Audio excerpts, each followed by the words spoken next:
2024 preview with me, Robert Mac Giolla Phádraig, founder of Talent Summit. I am delighted to be joined by Laura. Laura is the Vice President of Human Resources for GP. Good to see you, Laura. Good to see you too. Thank you for having me. I'm excited to be here. Yeah, delighted. We have a huge amount to cover at this year's Talent Summit, and excitement is building, Laura. The theme, as we know, is talent, technology, and turbulence.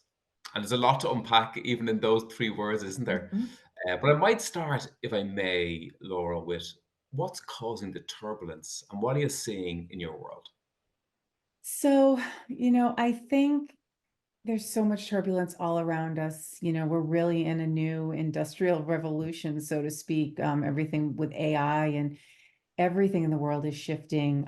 There's so much political unrest, economic uncertainty. All of those things are just a swirling storm to really um, cause so much turbulence in all aspects of our lives, not even just work and talent and recruiting and taking care of people at work. I think the pandemic really still is in play. I think people, um, it really was just so disruptive to people's lives. It made people questions everything. It made all of us reevaluate everything. Everyone's working in a different way now, and it's almost as though everyone felt like we assumed we were going back into whatever normal is, but you really can't go back into, what people refer to as the before times. You can't really do that now.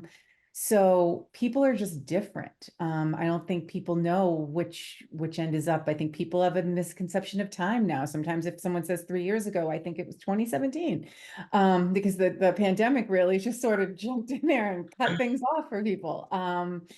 And people reevaluated their lives. They don't want, many don't want to work in an office, or they just have reevaluated their priorities and they've reprioritized, realizing, why was I giving so much time to commuting to the office? Watching the layoffs going on all around, people are questioning, why am I showing loyalty to a company when at any moment something could happen to me? So I just think that everyone struggles daily with everything that's going on in the world and trying to find their way in this new world that we're in. It's interesting. The three words you mentioned at the beginning, so like geopolitics, AI, and the economy. Like there are three major forces at play. So maybe if we just kind of unpack those a Sure. little bit, Laura. And again, I'm excited. So again, we know we have Diane Yoon, who's the VP for People at OpenAI. So we're going to look Oh, inside that exciting. revolution with Diane on the day itself. So I look forward to understanding what she and her team, how they're using their own product to gain Right. efficiency. And again, they have a huge mission around kind of improving humanity through what they do. So I'd love to understand a bit more about the ethics about what they do, but also the impact they're having, and also their own story, what they've gone through lately, which we may touch on in a little while. But if we look at AI in the first instance, like how is it shaping, say, your world? So being an employer of record, you have visibility right around the world on the current hiring trends. Like how are you seeing them play out? And are you seeing any immediate impact of AI on global hiring? I can't say that I'm seeing direct impact of AI. We certainly have seen, there's been a slowing of hiring due to the economy. Certain places, I wouldn't say that I can pinpoint and say, oh, we're noticing that we're not bringing on as many EOR employees tied to a certain industry or a certain job type. Nothing like that. I think when I think about our customers and our global growth technology, the expectations of what we can provide there. People have really shifted away from wanting to talk to a person. Nothing can be more frustrating than not being able to talk to a person. But a lot of people want to be able to go to a chat bot and enter a question about what they need and just have the technology respond to them. And we've developed products that do that and have that chat enabled and AI enabled resources and information for Mm. people. So I think it's it's more in the delivery mechanism to our customers right now and enhancing capabilities there than I've noticed in the actual hiring. I do think employees are nervous. I think you get a lot of people wondering, oh, does this mean, my job's going to be able to be taken over by a robot and I won't have a job anymore. You hear it on that front. So I think a lot of companies are shifting and doing things like really educating employees on AI and how to use AI and how they can have it help in their day-to-day jobs and how to prompt it correctly to make your day easier and to make you better at your own job versus thinking that it's just going to come in and take over. Interesting. Like it's embedded, the way you describe it to me, it's actually embedded in a lot of technology we use anyway. Yeah, So we use it. But I think when we think about AI, we automatically gear and think towards like generative AI. And because now we can all see its power like immediately. So it was probably invisible to us for a period of time, although the tech existed. Uh, I'd like maybe just to focus on the world of HR, your world, Laura. So as a HR leader, like again, you mentioned the pandemic, and I look at the impact you and your peers had globally. And by my reckoning, you've affected more transformational impact within an organization than any other function, certainly within my history of working. And there's a muscle memory that's been built. And it was funny to see HR partner up with IT in a very meaningful way to enable that. And they aren't two functions that typically would have been kind of collaborators, if it were. And I wonder now, is there a renewed opportunity for HR to lean in to this period of transformation and to have a similar impact? What would you see as being kind of HR's function in oh, driving I have that a couple transformation? thoughts on this. So I think, well, for me personally, I've always had HRIS in my purview, even before having the entire function. So I've always had that tendency to have that partnership with IT. But now, especially because we are a fully remote company, that partnership with IT to build the employee experience is critical because the employee experience is in large part all based on technology. Without it, there is no employee experience because they can't log into work and do their jobs. So I think that digital employee experience, the seamless delivery of laptops, making sure you can get into the right things on your first day and get to that first meeting and all of those things.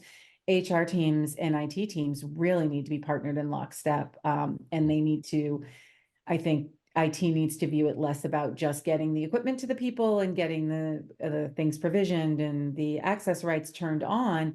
And what's that whole technical experience like? And then the HR teams need to pull that in because that becomes the entire onboarding experience. I think also it's a lot of mindset shifting. You're starting to see these return to office mandates, Hmm. and some of it's generational sometimes. Some of it, I think, is just be very economic driven. If no one returned to an office, the commercial real estate market is already struggling. What would happen if no one returned to the office ever again? Hmm. um, Huge impact on the economy there, even just buying your lunch, parking, just the shops around the office buildings, all of those things. There's a lot to look at there in terms of how do you solve for that. But getting leadership, most senior leadership to understand that it's output that matters and not so much the input. It's measuring those results.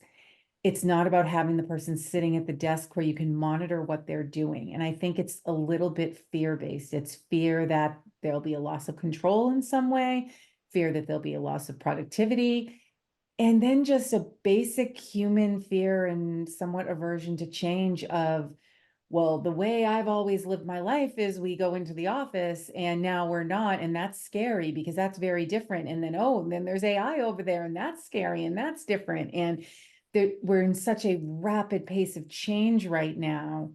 It's hard for people to process and keep up with it. And you have to make a really concerted effort to want to learn and grow and go along with that change and not just be afraid of it and try to stay where you are because you can't.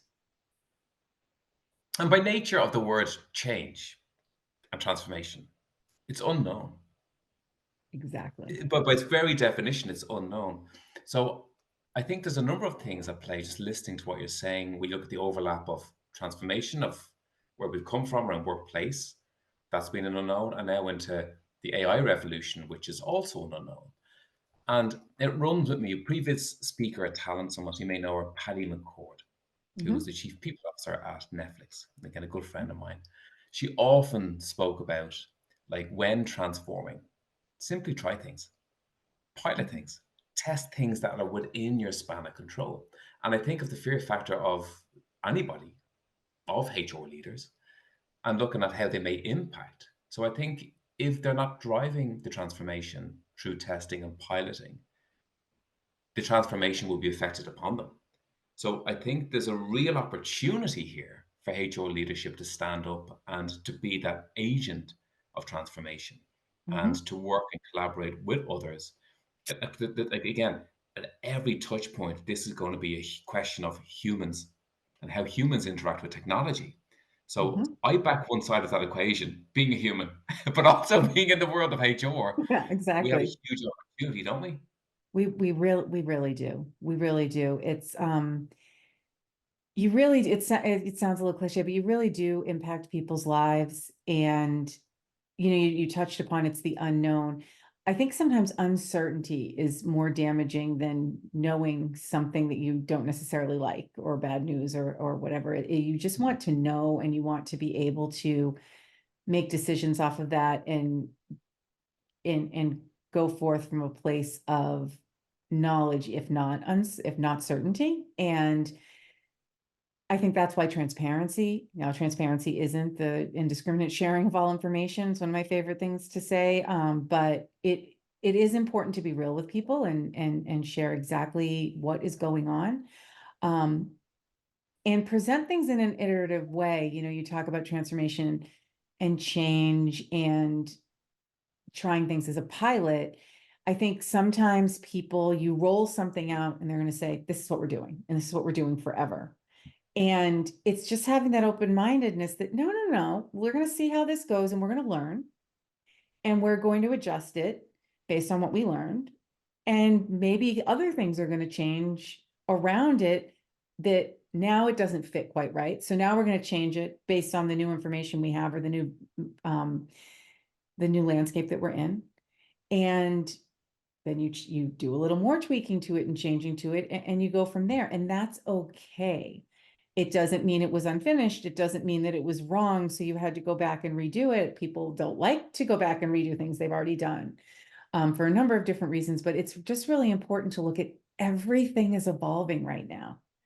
And if you try to, okay, this all just happened, let's go fix this and do this here, then it's just going to change again. You're going to have to do it again. So just build it that way, and be looking for the change ahead of time to stay with it and get in front of it when you can.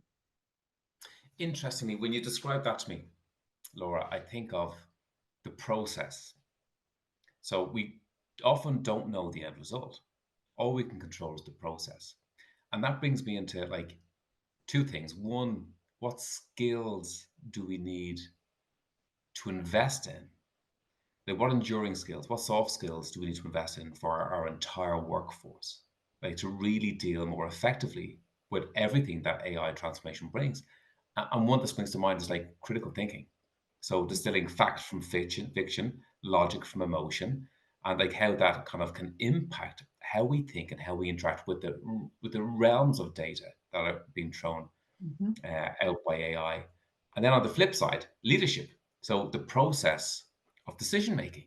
So it's not the decision ultimately, it's often the process where people feel heard. You mentioned transparency. So being heard, being listened, but the reason behind the decision, that it feels like it's legitimate and it's just. So the process is the important thing to focus on, not the outcome itself. What other skills would you say we need to focus on from a soft skill perspective, from a leadership skills standpoint? I can think of a few. One of the first things that come to mind is connective intelligence, especially in leadership, but in Right. every level. Understanding how things interact with one another, downstream impacts, AI is a really great example of that. There's so many things that are Mm, impacted by something like that. So being able to connect those dots, but that also helps with the decision making, understanding the bigger picture around that decision to make sure that you're considering all of the right things. Then that can help you help others understand where all of that came from. mm, Um, Not just head down, focusing on what's right in front of you, but really looking around and connecting all the dots around you is just so critically important right now.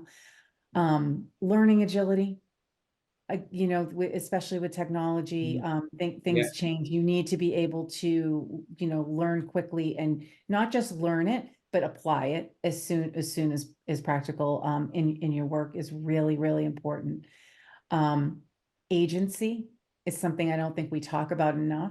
And that's the ability to become, the ability to be comfortable knowing you can control what you can control in your own sphere and not feeling powerless and having that control over yourself and your own sphere in front of you. And then authenticity, I think, is in leadership is so important right now. Things Mm, really are crazy out there, and people are anxious. There's so much uncertainty in the world. They need to at least feel like if you don't know, you genuinely don't know, and you're telling them you don't know, trust that if you did know, you would share what you could share, mm. and that it's safe to be open about what's concerning you, what you're nervous about, so that leaders can help you to make sense of things and to be more productive and thrive more in your day to day. So I think those are some of the most important softer skills. I love it. The connected intelligence, vulnerability, transparency, agency. Like that makes a ton of sense to me. And again, often that would remove the fear factor when we're looking into things that we can control and things we can invest in and skills we can develop. Is that what skills-based hiring is? We hear a lot of talk about skills-based hiring, like having a skills-first organization. What is that in your mind? Is that what you've just described? I don't know. I don't understand that, because to me, I always tend to lean more towards the things you see about hire what you can't teach. And I think soft skills you can't teach. So if you're talking about skill-based hiring, then to me that would be okay. Then you're hiring for soft skills you can't teach, because the other You skills can't. you can. You don't think you can teach? I don't think I think it's harder to teach soft skills. I think it's harder to teach Yes. somebody to have connective intelligence, to be learning agile, to be adaptive. I think the emotional intelligence, all those things, I think those are harder to teach. I think that's more innate in who someone is. Whereas when you think of skills like certain coding skills or, Yeah. accounting skills or engineering skills, certain things like that, those are the things you can. So I get a little stuck on that topic sometimes, because obviously if you have, a certain coding language or certain things that you need to have to be in a certain job, okay, you might need to go out and hire for that. But that's the kind of thing to me where if you've got some really good employees and they learn quickly, why wouldn't you try to just upskill them in that way and give them the opportunity to do it? See, I would disagree. I Oh would yeah. disagree with the soft skills argument, right? I think again, this is the classic nature versus nurture, Laura, isn't it? And again, you describe it really eloquently, like that skill stack of skills that are required now, right? And the old age debate: can you teach somebody to swim on land? That's what we're saying, isn't it? Like for soft skills. But I think like muscle, like you can build muscle. And how do we build muscle when we do repetitions? Like reps. I don't do many. When we do reps, don't we tear the muscle? We tear it, and it's actually the recovery and it's the scar tissue that creates the muscle mass.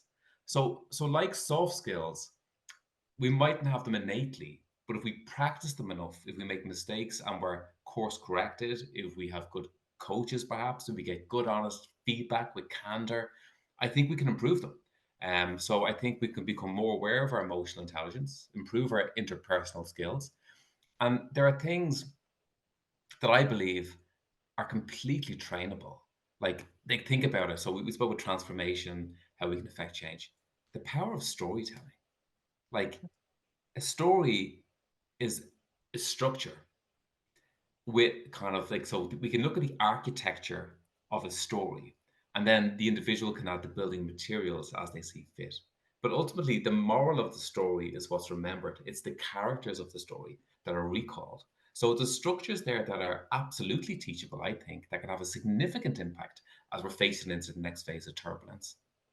Yeah, I see what you're saying, and I do agree. I think it is all about the coaching. It is about having the people who have the leadership that's able to help somebody to build those muscles where it might not be something that's natural to them.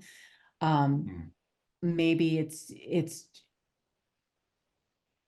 I think there's so much focus on other things that people sometimes overlook the importance of it. So it's not the first thing you're going to coach someone in performance. If there's performance issues, or if there's been an issue and you need to give feedback, it's going to be going right at the hard things and Mm. not some of those softer things. So I think it's just, I think maybe those lucky enough to have people who can work with that. And actually, I should say, no, I said hire what you can't teach. There is somebody who has worked for me for a very, very long time who has come a long, long way on emotional Who was intelligence. that, Laura? I'm joking. I'm joking. I'm joking. She'll know if You she tell. hears this, she'll know exactly who she is. She'll know exactly who she is. She's worked with for me forever. But yeah, she's like completely different than she was 5 years ago, Yeah. when it comes to emotional intelligence. So But we're going to explore those topics of talent so much. We're going to look at leadership skills. We're going to look at the enduring skills and what we need to kind of navigate through that transformation. So I'm looking forward to unpacking that in the day itself. good. I notice, just listening to you again, Laura, you keep on bringing it back to the individual. So the individual experience of what we've been through, of what we're going through, of skills. We're going to focus on the hyper individualization of work at this year's summit. And my short kind of sense of it is that we've gone through the course of the pandemic, through looking after the needs for people. And then with the hyper competition for work, we focused on or for talent, sorry, we looked at the wants of our people and we became nanny employers. We looked at everything for them. We kind of stepped into their kind of their everything, So we adopted a employee first or a person first, employee second kind of mentality, and went deep into well-being and looking after all of their wants Mhm. and needs. Have we gone too far, do you think? And if it starts with the individual experience of work, which you spoke about earlier on, how do we design work, workflows, workplaces, work experiences for individuals when historically we've always looked at this as a collective, looked at it from an organizational point of view, not the individual first point of view? How do you see that playing out, and what can we do to create competitive advantage when we do think about that to recruit talent into our business? I think in order to get to the individual, it has to start at the collective level. And so what I mean by that is, something we've done at GP. So we are a global company. We have more employees outside of the US than we have inside the US. We've got people across every possible time zone, every possible culture, lots of different age groups in there as well, the multi-generational issue. And certain countries have very generous statutory benefits and statutory leaves and parental leaves, and certain countries don't. And how do you create an environment that provides, say, equitable benefits to a workforce that is so highly distributed with such competing regulatory environments around it? And so what we like to do is we create guiding principles. So we establish, say we're talking about life insurance. All employees of GP will have X amount of life insurance, no matter where they are in the world. We start from there. And then from that guiding principle that that's what we want to do, we take things into consideration, like the market norm in the country, take into consideration the statutory in a country. And so it might be the case that some country has dramatically more than another, but no one has less than, and no one has none. And it allows us to, so we're starting with everyone, and then we individualize it by country, because you don't want consistency just for consistency's sake. You won't be able to hire if you don't have competitive benefits in a country. You don't want to break the bank by offering benefits that are too generous or that aren't valued in a particular country. And so but you also want to take care of, ensure employees have a minimum standard of care by which you're taking care of them.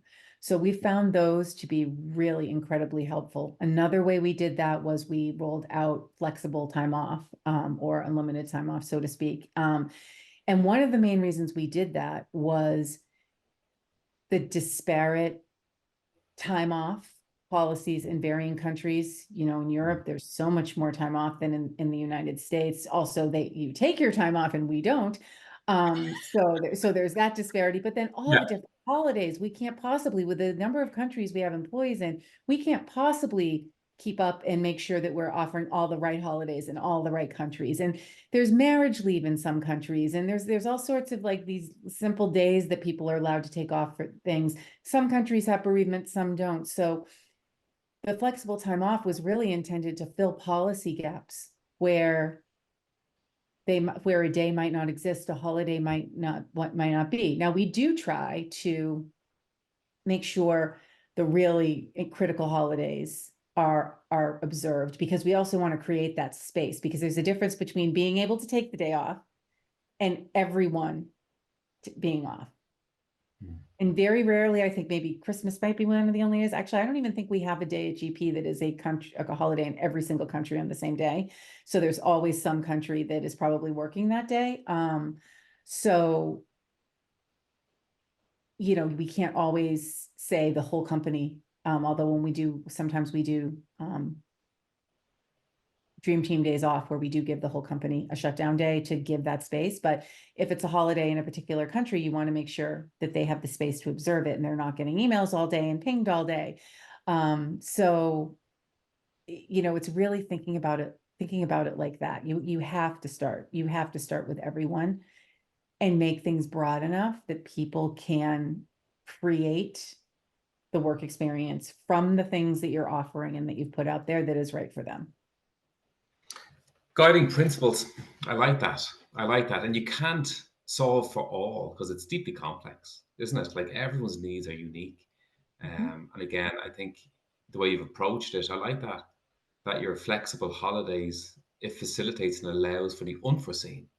Mhm. Because again, we talk about DEI, again, we look at what's invisible to us quite often. Don't we? Like privilege, like privilege is invisible to us. And again, to allow for that and plan for that with baked in flexibility is a really cool thing. Um, Mhm. the last question I have for you, Laura, it'd be a shame while I had you without asking the question. So you guys have real visibility, real time visibility globally on a lot of key trends that are true key indicators and future indicators of sentiment. So, consumer sentiment on the candidate side, business sentiment on the job creation side. What are you seeing at the moment in terms of any trends you're seeing around the world that might help people create like some talent advantage in how they approach their plans for the next 12 months? You know, eh, I don't want to just fall back on the whole in-office versus remote debate, but I do Yeah. think that that is such a hot topic right now that so many companies are grappling with. And we definitely see certain countries, people more prefer to go into the office, maybe more than not. And there have been times where we have, lost a candidate because they want to be in the office, and it might be in a particular location where we don't even have a workspace because we don't have enough employees there to even have like a rentable workspace that they can go to. But I think it's however you structure it, whether it's hybrid, in office, fully remote, people want the flexibility to manage their lives and their work in a way that is healthiest for them and allows them to be most successful in every aspect of their life. So whether that's being fully remote and never coming into an office, or being able to come into an office a couple days a week and a couple days a week work from home, being able to log in a little late, work hours that are a little bit different, start later, Mm. end earlier, to because of a particular thing happening in their life. Some companies, back in the more traditional days of in office, would do half day Fridays in the summer, things like that, which I always thought was great. But I also thought, like, well, what if somebody would be better to have Wednesdays off because of something going on in their life? Why not Mm. make it a more flexible approach to it? And really just treating people like adults. I think some of it should really boils down to treating people like adults who can make, reasonable decisions and are, most people who are showing up for work every day aren't coming to work to do a bad job or to get away with anything. They're trying to do a good job, and they're not trying to get away with anything, and just that fundamental trust. But I really think just the trend for allowing people to work in the way that's best for them, because you're going to have way more productivity and way more success if somebody is fully engaged in every aspect of their life because they've got it structured in a way that works.